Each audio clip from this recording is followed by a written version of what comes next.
Hi guys, welcome to Bini's kitchen. ഞാനിന്ന് ബീൻസും ക്യാരറ്റും കൂടി ഒരു മെഴുക്കുവരട്ടി വെക്കാൻ പോവുകയാണ്.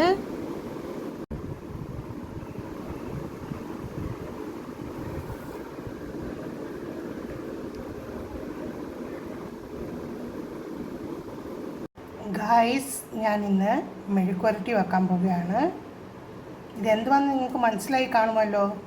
ബീൻസും ക്യാരറ്റും, പിന്നെ അതിനകത്ത് ഞാൻ ഉള്ളി ചേർത്തിട്ടുണ്ട്, വലിയ ഉള്ളി, 2 പച്ചമുളക്, അതിനകത്ത് ഉപ്പ് ആഡ് ചെയ്യുവാണ്, പിന്നെ വെളുത്തുള്ളി ചതച്ചത്.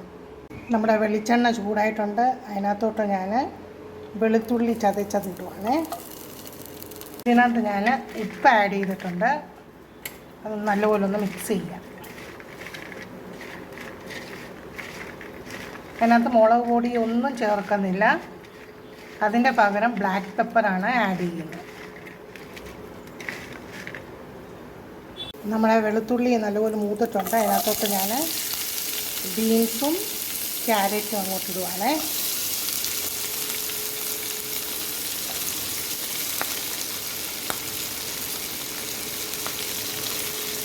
ഇങ്ങനെ നമ്മൾ ഇട്ട് കഴിഞ്ഞ് ഒന്ന് ഇളക്കി കൊടുക്കണേ. ഇളക്കി കൊടുത്തിട്ട് ഇച്ചിരിയും വെള്ളം ഒഴിച്ച് അടച്ച് വെച്ച് നമുക്കൊന്ന് വേവിക്കാം. 1 സ്പൂൺ വെള്ളം ഒഴിച്ചാൽ മതി, അതിൻ്റെ ആവശ്യമേ ഉള്ളൂ. എന്നിട്ട് ഇനി ഇത് ലോ ഫ്ലെയിമിൽ നമുക്കിതൊന്ന് വേവിക്കാം. നമ്മൾ ഇടയ്ക്കിടയ്ക്ക് ബീൻസ് ക്യാരറ്റൊക്കെ ഇളക്കി കൊടുക്കണേ. ഇനി ലാസ്റ്റ് ഞാൻ അതിനകത്ത് ഇച്ചിരി ബ്ലാക്ക് പെപ്പർ ആഡ് ചെയ്യുക. നമ്മുടെ അടിപൊളി ബീൻസ് ക്യാരറ്റ് മെഴുക്കുവരട്ടി റെഡി ആയിക്കൊണ്ടിരിക്കുന്നു. ഇടയ്ക്കിടയ്ക്ക് നല്ലപോലെ ഒന്ന് ഇളക്കി കൊടുക്കണേ. നല്ല കളർഫുള്ളായിട്ടുണ്ട്, നല്ല ടേസ്റ്റാണ്, ആവശ്യത്തിനുള്ള എരിവുള്ളൂ.